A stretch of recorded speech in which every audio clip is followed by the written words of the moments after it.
So we're out here in Arizona, courtside to be exact, and I want to go through a couple things on the sleeping rig and how I like it, and things I enjoy about it, and things I just wish I could change. For one thing, I absolutely love how light this thing is and how I can pull this with my small SUV. The only thing I don't like about it is the small wheels. I cannot take this thing off-road anywhere out here. I've been down a couple little trails to a couple different places, and after the RTR I had tire problems and I had to go move to a BLM campsite, and I was not able to pull off too deep in there because of how rough the road was. Dragging this thing around, it's so low to the ground, it hits everything. So that is one major disappointment I'm having with this thing, and kind of wish I did leave it on the lawnmower trailer, except I know how bad that hurts gas mileage. One of the new things that I've upgraded on here is, if you can see in the background, the door / window. That actually came out of a camper's emergency access hatch. Just so happens we found it here in the desert. Me and a friend were walking through a wash, found that, and then I found a bed frame that was just right across from it. You know, he pointed it out to me, and it was a simple bed frame that I used to hang my solar panels. So they're mounted up with some screws, some self-tapping screws that go into it, and then I've changed the self-tappers out to bolts. It's got a nut and a bolt back there. Excuse my hand. And then up top, that's where it pivots. So you got the pivoting point here, comes down, pivots down here, and that gives me my little leg. And those were the original connection points for underneath the mattress. So what those were is, like, you had each side, those would connect together to lock each side together. Well, I just trimmed the piece that I trimmed off up top, I used to hold the bottoms together. So each individual panel is not on its own pivoting system. Wish it was, because then I can change and go, hey, one of these is used for one system, one of these is for the other, because one of my systems doesn't need as much amperage. So that's why if you see in some of the videos where you have a third solar panel on the ground that's sitting kind of awkward, that thing don't need hardly any voltage at all to charge my phone and to run my fans. I use it to run one 12-volt cigarette lighter squirrel cage fan that I found off of Amazon, and then two little just battery Amazon fans that were like 20 bucks each. And so I charge those up, kind of rotate them around, or like I found out running my diesel heater with the vent on the floor, it takes a long while for the heat to come off the floor and up. So I'll take one of those little 12-volt fans and put it in front of the heat vent, turn it on high once the heater's heated up, and blow some heat up towards me. But all those little issues are insignificant. You know, the major problem I'm disagreeing with now is I want more standing room. Once you have a little bit, you want a lot more. And I'm going to suffer with what I've got right now. However, I'm hoping in the future, talk to a couple people, trying to find a place right now to not really set up a home base shop, but to utilize a shop. I want to take and build another unit, and this one might be put up for sale, or I might just part it out. I've had a couple people talk to me about parting it out. Which in this scenario is kind of a good and bad thing. I can part this thing out for pretty cheap. I can take the sleeper off, and, you know, I've got a guy, he's wanting the whole thing to just utilize to move over to another vehicle. He's got an old van that the roof got caved in on the backside, and so he wants to cut the whole backside of a 9-passenger van out and just put this on the back of the van. So it's normal van for 90% of it, or 75% of it, and the last 25% is his sleeping area, which I thought was a kind of a neat idea. But we've been in talks about that. My thing is, I'm looking for a what's it called? It's either a Peterbilt or a Freightliner Cascadia cab is what I'm looking for, because it's got its integrated front cab. The reason why I want the integrated front cab is because, as you see on mine, how it comes up to the top and you kind of arch forward, is if I have the integrated front cab, it's longer than it is wide. So then I can put it on the trailer the right way. It'll actually not fully fill the trailer. So what I'll do then is I'll use that fully filled, since it fully fills, or not fully filled in the trailer, is either on the back or the front, I will have a deck area so I can stow my motorcycle. I'm not putting it in and out of my truck anymore. Was going to do that with this one, but with the way it's set up, it's kind of a pain in the butt. If you load the bike on the back of the trailer, it gives the trailer too much lightweight, and so the trailer will start doing what's called hobby horsing. It'll start rocking back and forth as I'm driving down the road and hitting bumps.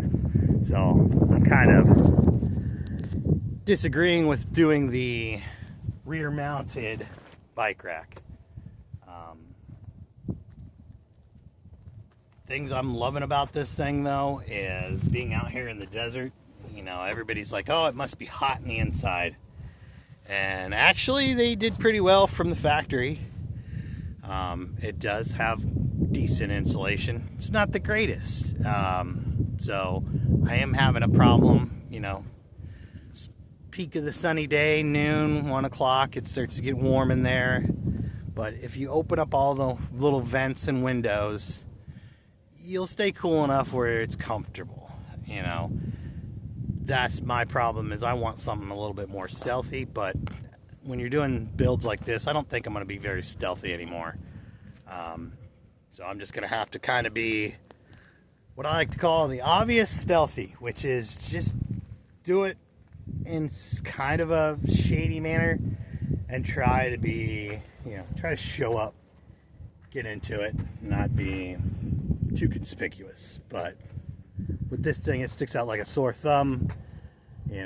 When it was just the element and I'm just jumping in the back of that thing and sleeping for the night, nobody takes 2 looks at me. So having this big sleeper, that's one of the main issues that I'm having in camping out in certain areas. When I first built this thing, is I got a knock really quick, and it wasn't that I parked and then it immediately got a knock. Is I stayed the night somewhere that I knew I shouldn't, and I pulled into a obvious private parking lot, and thought, well, nobody's here, it's late at night, I'm traveling, I should be up before anybody shows up. I did not know that business showed up at 6:30 in the morning. I don't wake up until 8. So they showed up at 6:30. I was getting dressed, got dressed, and then climbed out. And as soon as I climbed out, they had an officer pulling in, and he didn't see me getting out of the unit, but he did see me getting into the truck, and he was like, "What's going on here? I got a call that you weren't supposed to be here." And I was like, "I'm just now realizing that, and I'm leaving." So he was cool about it. He asked me some questions about the rig, and I wasn't gonna lie to him. He was like, "What are you using it for?" And I told him I use it as a camper. I go camping in different places, and this is its mating voyage. So, sorry, I just needed to sleep for the night, and got off the interstate, and this was the closest parking lot. And he kind of agreed that was a good idea, but then he was like, "You probably should have picked a better parking lot because these guys are complaining." So, which I would too if I seen a small parking lot and was like coming into work and go, oh, well, this thing gets completely full and there's some jackass in the back corner taking up 4 spaces. So that's my downside of this big unit. So I'm no longer inconspicuous. I am sticking out like a sore thumb. So, but the things I think I need to do on this YouTube channel is reach out to more of you guys that are seeing these videos and see what do you guys want to know about the rig, and then what do you guys want me to like look into on upgrades. You know, I will tell you guys right now, I am balling on a budget. If it ain't costing me a couple dollars, might not be able to do it. But there's a lot of things that I just recently have gotten for the sleeper, and I've tried out and I kind of enjoy them. Price wise, I think I bought the cheapest one that I could find, and it was kind of a, hey, look, there it is, let me buy it. So I'm enjoying those things. They're working out pretty okay. I'm not gonna say they're the greatest things ever. I would look for a higher quality one when I finally reveal the items, but I'm still testing them out, and I'm starting to get like a little love-hate relationship with some parts of it, but for other than that, it's pretty decent. So you guys go ahead and engage with this video. Pop on there, ask comments, ask questions, you know, fight with each other. Is this a good idea or dumb? And subscribe. You know, the more you guys subscribe, I want to try to do some lives, and that takes about 50 viewers or 50 subscribers to be allowed to do lives. So once we get up to 50 subscribers, we're gonna start doing some lives, and then I can really engage with the people that are wanting to know more about this rig, how I built it, what was my ideas when building it, and how did I come to this conclusion. So if you guys need anything, or you know, want to ask any questions, please try the video first. If not, you can email me at Daily Dose of Drive. I think the daily in my email address is without the I in daily, so it's dailyjosephDrive@gmail.com or dailyjosephDrive113085@gmail.com without the I in daily. And if you email me, I will try to get back to you immediately. Be aware though, that email account, I am having problems with it. It's got a lot of spam, and a lot of people email me. It goes directly to spam, so engage with me with YouTube. If you guys can't, we'll just go ahead and try to email me. But once we hit 50 subscribers, we're going to use we're going to go ahead and do some live streaming, and I want to see how many people think this is a good idea or a bad idea, and then we'll go into different systems and different setups when I know what you guys want to know, because I know what all these YouTubers want to know, and sometimes they ask the same questions over and over again, and sometimes they don't. Like, nobody asks me, hey, what's your power supply? And that's what I think a lot of you guys need to know. When you get out here on the road, there's 3 things you want to be comfortable with, and that's, you want to have power, you want to have some kind of water, and you want to have some kind of toilet. And a lot of the YouTubers kind of glaze over that, and they see solar panels and just assume I have a solar setup, which is not true.